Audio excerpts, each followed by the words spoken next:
On the 6th of October 2004, a certified cave diver named Gary Prosser dropped into the flooded quarry pit off Route 88 in Elizabeth Township, Pennsylvania, a stretch of water known locally as the Kessler Quarry, sitting less than 20 miles southeast of Pittsburgh along the Monongahela River. He had made the descent a dozen times before, mapping the submerged quarry walls for a local diving club that used the pit for training runs, logging depth, visibility, and wall structure on slates he filled out after every dive.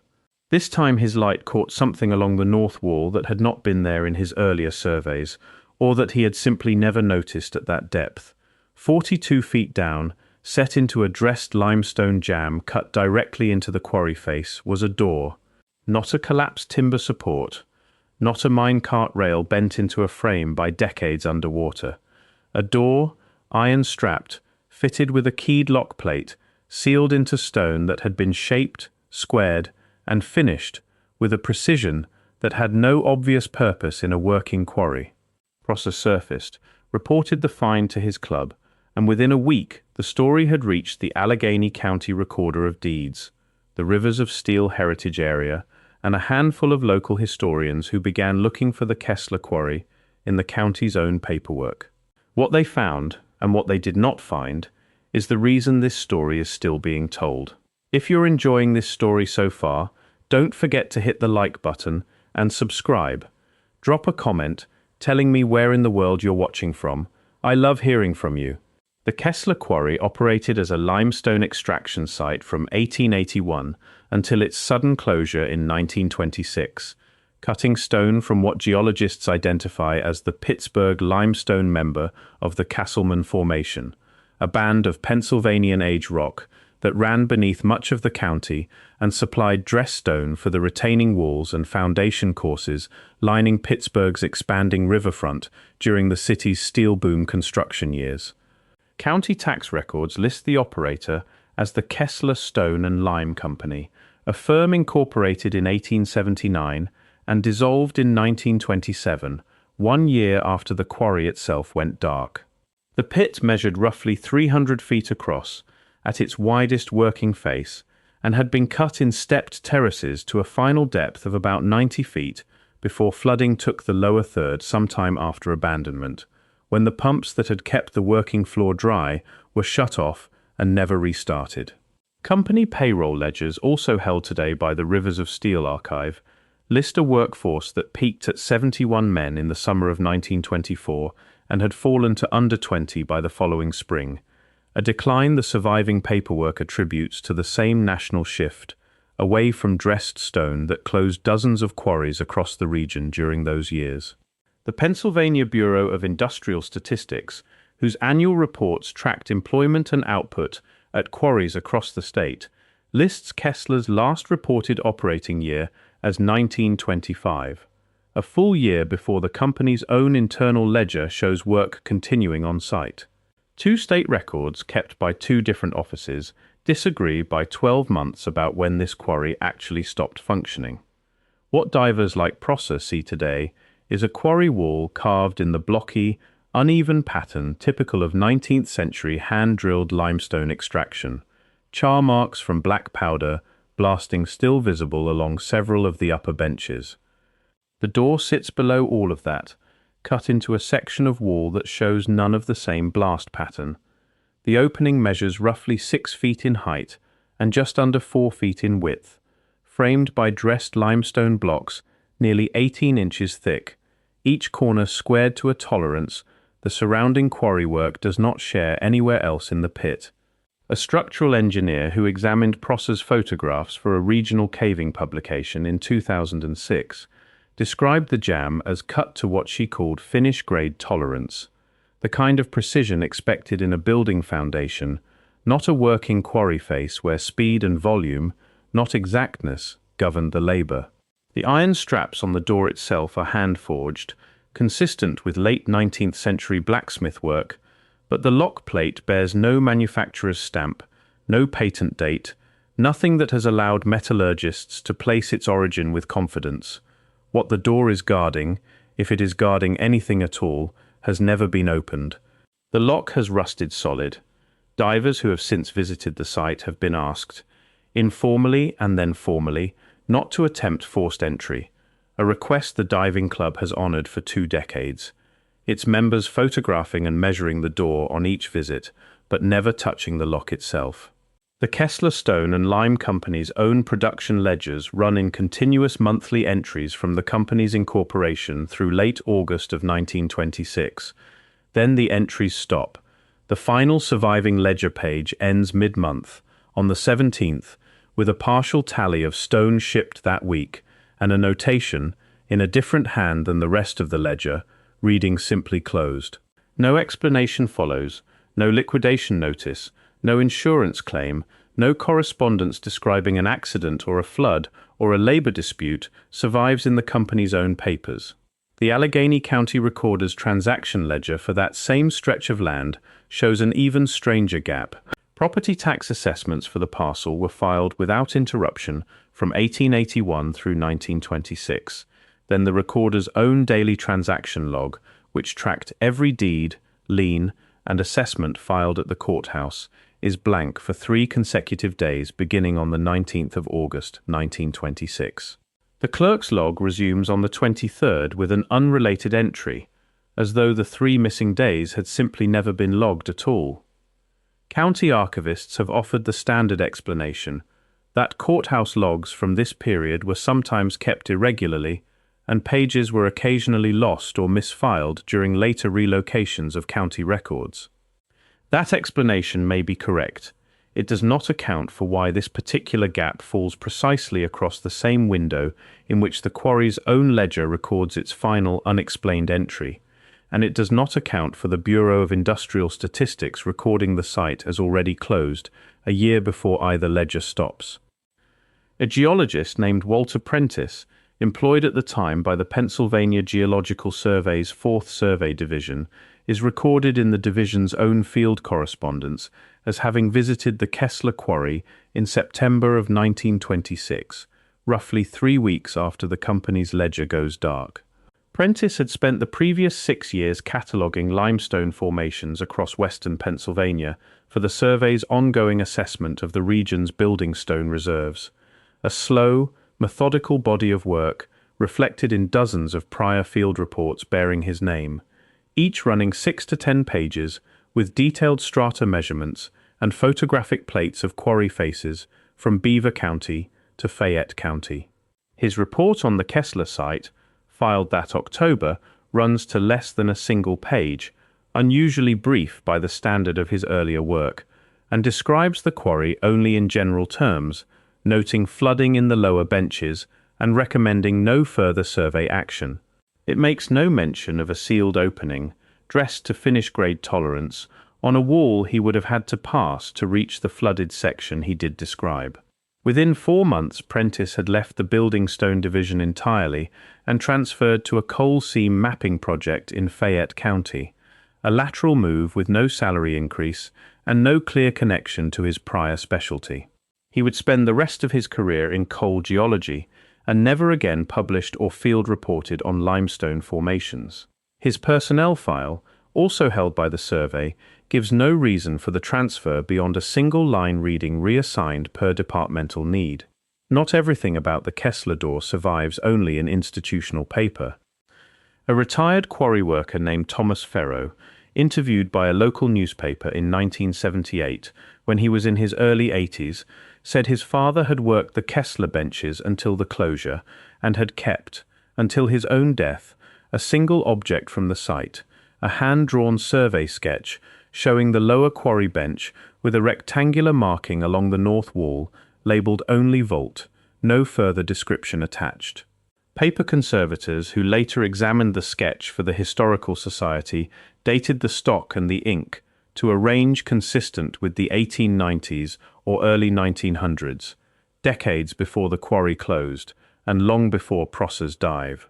Ferro donated the sketch to the Allegheny County Historical Society before his own death in 1984, and it sits today in the Society's uncatalogued industrial history boxes, one of the only surviving pieces of paper that predates Prosser's dive by nearly a century and shows, in a quarry worker's own hand, that someone building the Kessler pit knew exactly what sat behind that wall, while the company's official ledgers never once mentioned it. A local historian who catalogued the Ferro sketch in the early 2000s spent several months searching county deed books, insurance surveys, and the incorporation papers of the Kessler Stone and Lime Company for any use of the word vault in connection with the property. She found none. The word appears nowhere in the company's own filings, in the county recorder's paperwork, or in the Bureau of Industrial Statistics reports.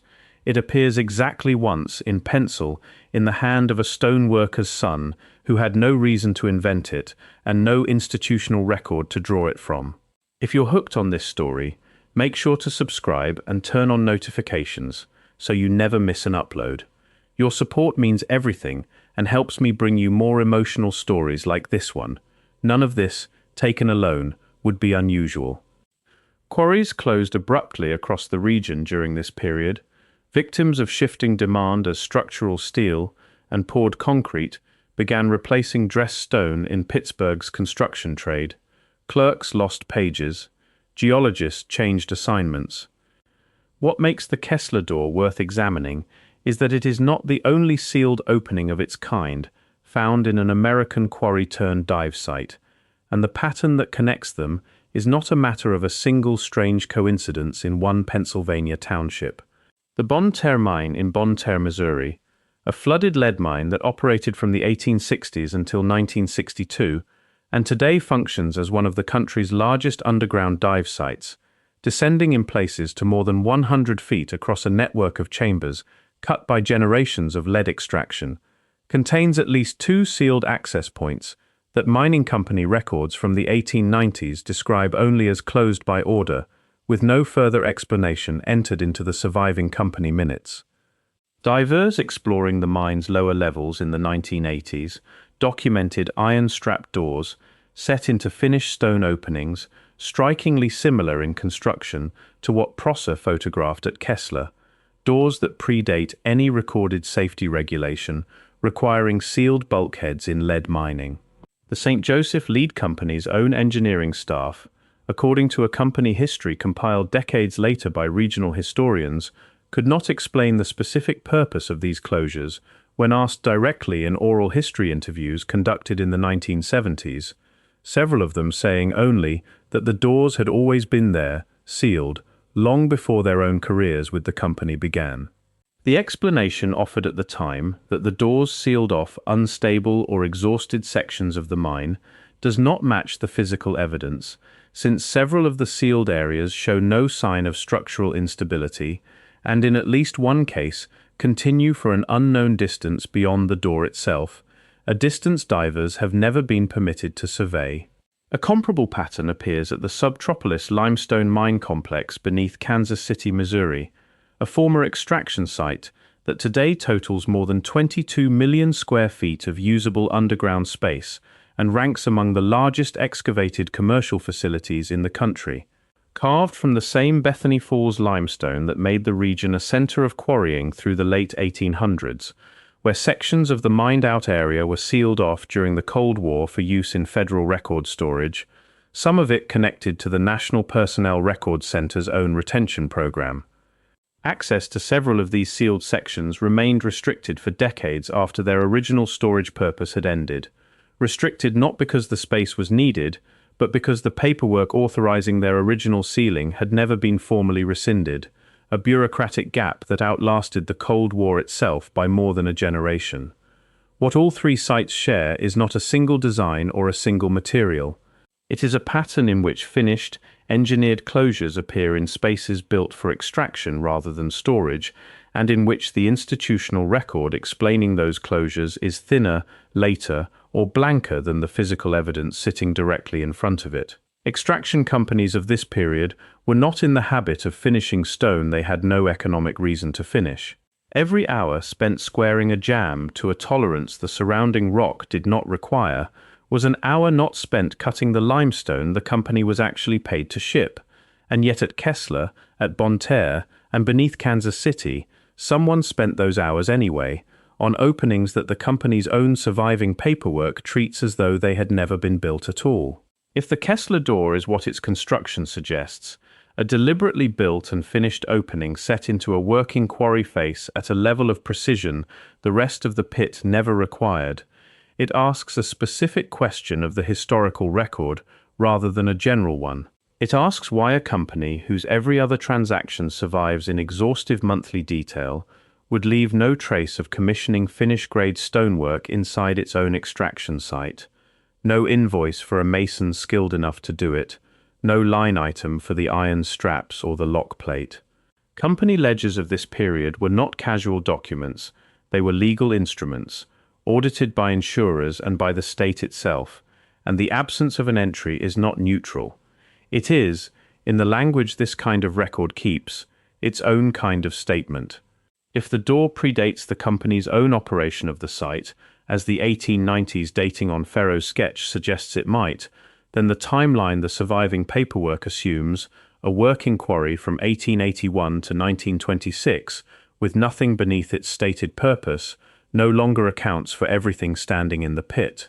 Something was built into that wall before the Kessler Company ever incorporated, built by hands skilled enough to finish stone the way a mason finishes a foundation, and the company that later quarried around it either never knew what it had inherited or knew precisely and chose never to write it down. Either possibility changes what the closure of 1926 actually represents. The quarry at Kessler has never been drained. County officials have discussed the cost of a full dewatering survey at least twice since Prosser's initial report, in 2007 and again in 2014, and both times the estimated cost, running into the low millions for a private landowner with no state or federal funding attached, ended the discussion before any survey work began. The land itself remains privately held, passed down through 3 owners since the Kessler Company's dissolution, none of whom have pursued further investigation of the door beyond granting limited access to the diving club that first found it. What lies behind the door, whether storage room or collapsed passage, or something the surviving 19th century record never thought worth writing down, remains exactly as unknown today as it was on the afternoon Prosser first swam past it, and the survey sketch sitting in the Historical Society's uncatalogued boxes is, for now, the closest thing anyone has to an answer written down by someone who actually stood in front of that wall dry, decades before anyone needed a tank of air to reach it. What the physical record does confirm is precise and on its own terms sufficient. A finished stone opening exists 42 feet underwater in a quarry that has no documented reason to have built one. A company ledger ends mid-entry. In the same month, a county clerk's log goes blank for 3 days it cannot account for. In the same year, a state labor bureau had already recorded the site as closed. A state geologist visits the site, files the thinnest report of his career, omits the one structural feature that does not fit a working quarry, and never returns to the specialty that had defined his work for 6 years. A quarry worker's son keeps a hand-drawn sketch with a single word written beside a wall, his employer's own paperwork never named, a word a trained historian could not find anywhere else in the surviving record of that company. None of these facts requires the others to be true. Together, they describe a place where the official record and the physical evidence stopped agreeing with each other in the last weeks of August 1926, and have not agreed since. Gary Prosser still dives the Kessler Quarry when the club schedules a training run there, and he still swims past the door on the north wall, the same iron straps, the same rusted lock, the same finished stone that the rest of the quarry never bothered to match. He has said, in the years since, that what strikes him most is not the door itself, but the ledger page in the Rivers of Steel archive, the one that ends on the 17th of August in a different hand than everything written before it. A company that tracked every ton of stone it shipped for 45 years stopped tracking something in its final weeks, and whatever that something was, the surviving record was never asked to explain it. The door is still there. The lock has not turned in a century. Prosser keeps a photograph of it on his phone, the same frame he has captured a dozen times over 20 years, the beam of his dive light catching the squared edge of the jamb before the silt he stirs up on every visit closes back around it.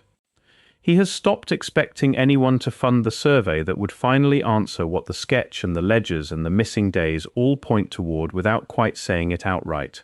The water that covers the Kessler door has kept its own record longer and more faithfully than anyone standing on dry land ever managed to, and for now, it is the only record still keeping its word. Thank you so much for watching until the end. If you loved this story, check out the other videos on your screen now. I think you'll really enjoy them. And don't forget to subscribe if you haven't already. See you in the next story.